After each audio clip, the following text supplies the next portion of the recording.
السلام عليكم ورحمة الله تعالى وبركاته. نتمنى أنكم تكونوا كاملين بخير إن شاء الله يا ربي. اليوم غادي نديرو تصحيح ديال التمارين التطبيقية. نبداو بالتمرين الأول ملي كنلقاو الشكل غير محدد من هذا النوع هذا. إذا حصلنا على الشكل غير محدد لا نهاية على النهاية، نحسب هاد النهايات بجوج ونشوف الحل كيفاش كنديرو اليوم. يعني لنحسب نهاية ليميت اكس عندما يؤول اكس إلى زائد من النهاية ديال اكس أس 2 زائد 5 اكس زائد 1 على اكس زائد 2. غادي نحسبو كل طرف نحسب ليها النهاية، نحسبو النهاية ديال هنا ونحسبو النهاية ديال هنا. يعني لدينا ليميت اكس يؤول إلى زائد من النهاية ديال اكس أس 2 زائد 5 اكس زائد 1.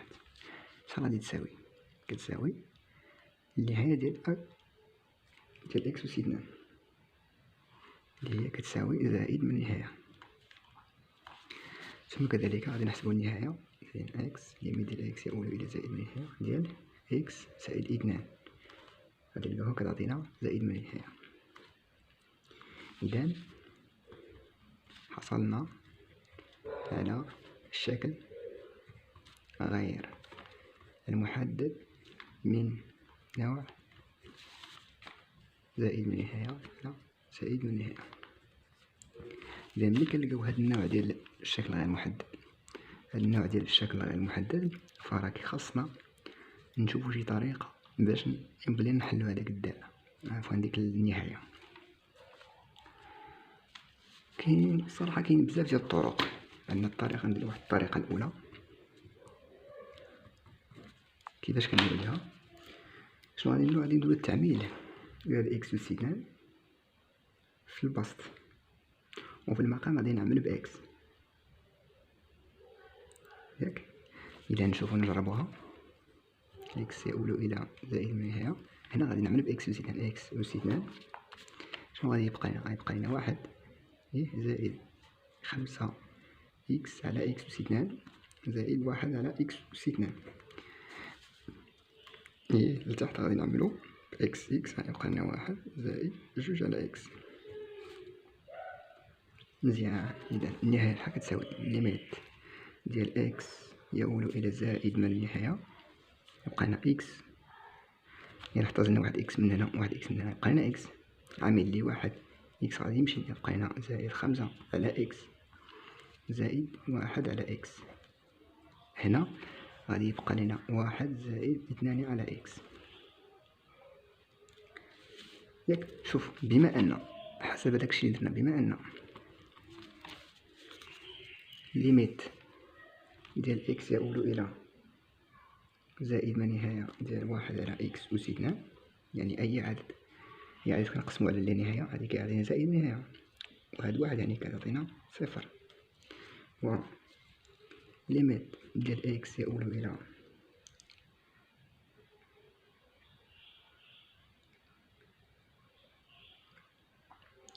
عفوا هادي غادي تكون 1 على اكس ياك. غادي يكون عندنا هنا عفوا 1 على اكس أس 2 صح، وهنا غادي يكون عندنا 2، يعني هاد 2 هاد 1 على اكس أس 2، هاد 1 على اكس كيعطينا حتى هو زائد من النهاية، يعني هاد هو صفر ياك. إذا هذا كيعطينا صفر، وهذا كيعطينا صفر، وهذا كيعطينا صفر.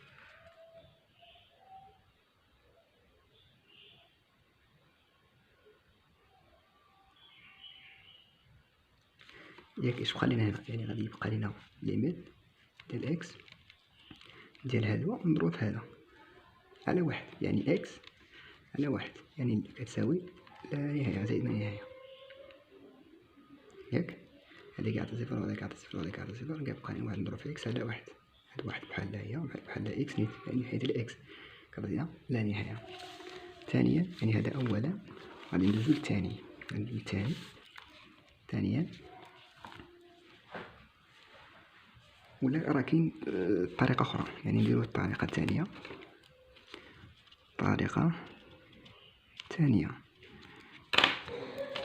عندك ليميت إكس يؤول إلى زائد من نهاية ديال إكس أس 2 زائد 5 إكس زائد 5 إكس زائد 1 مقسومة على إكس زائد 2. شنو كنديرو هنا؟ كناخدو الحد الأعلى درجة للحد الأعلى درجة، كناخدو هذا هو الحد الأعلى درجة اللي عندنا، يعني إكس أس 2 إكس 1 كنخدو على الحد الأعلى هو إكس أس إكس هنا. إذا ليميت إكس يؤول إلى زائد من نهاية ديال إكس أس 2 على إكس شحال كتعطينا؟ كتعطينا ليميت ديال إكس يؤول إلى زائد من نهاية ديال إكس كتعطينا زائد من نهاية. هاد الطريقة بسيطة. غادي نمرو للمثال الثاني، غادي ندوزو للثاني. ثانيا عندنا ليميت إكس يؤول إلى زائد من نهاية ديال جذر إكس أس 2 زائد 1 على إكس. نشوفو دابا نحسبوهم ونشوفو كيفاش غتخرجنا.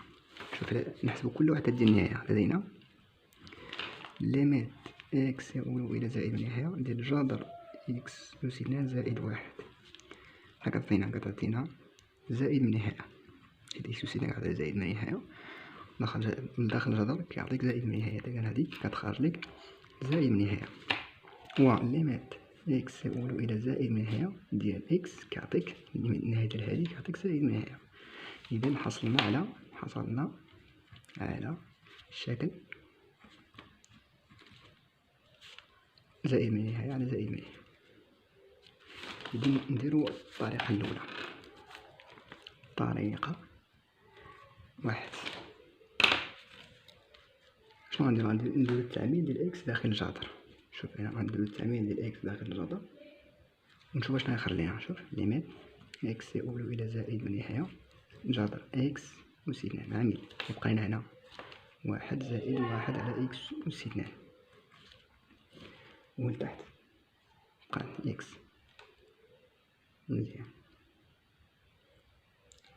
مزيان دابا غادي نفرق عليهم هاد الجذر هادو. شوف ليميت إكس يؤول إلى زائد من نهاية جذر إكس أس 2 عامل نضربها في جذر 1 زائد 1 على إكس أس 2 ياك مقسوم على إكس. إذا هذا إكس كيعطي زائد من نهاية، هاد جذر إكس كيعطينا القيمة المطلقة ديال إكس نضربها في جذر 1 زائد 1 على إكس أس 2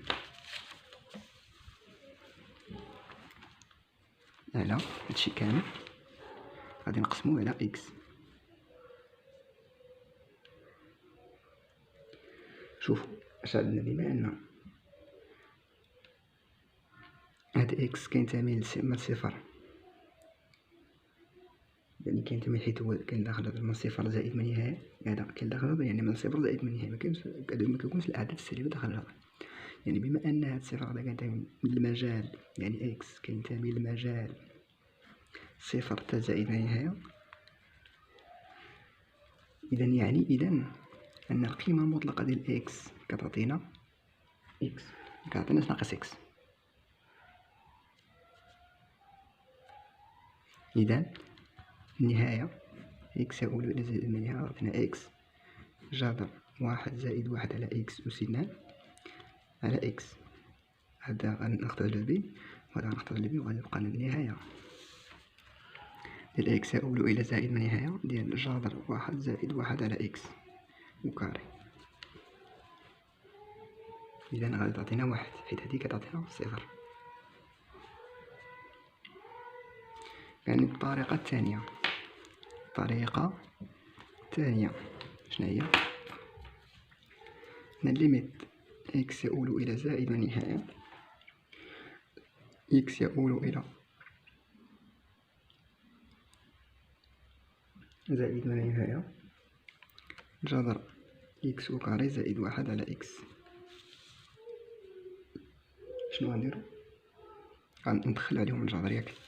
شوف النهاية ديال إكس يؤول إلى زائد من نهاية غنديرو جذر إكس أس 2 زائد 1 على جذر، ندخل جذر هنا إكس وكاري حتى حاجة ما مشات، هذا كتحيد الجدر كيبقى هو مزيان كيساوي. دابا غادي نحيد هاد الجدر هذا، غنشاركو بيناتهم ليميت اكس يؤول الى زائد النهاية، غنديرو واحد الجدر كبير اكس او كاري زائد واحد على اكس او كاري. مزيان. دابا ملي غادي نفرق عليهم هاد اكس وسيدناه، يعني ليميت اكس يؤول الى زائد النهاية، غادي يبقى لينا اكس او كاري على اكس او كاري زائد واحد على اكس او كاري بحال غتساوي. هذا غتعطينا واحد اكس يؤول الى زائد النهاية، هنا غادي يعطينا واحد زائد واحد على اكس. اذا هادي كتعطيك صفر، وهذا جذر واحد كيعطيك واحد. نفس الشيء، نفس النتيجة. المهم هذا هو التمرين الأول. نتمنى أنكم تكونوا استفدتوا، ونشوفكم في فيديو جاي إن شاء الله.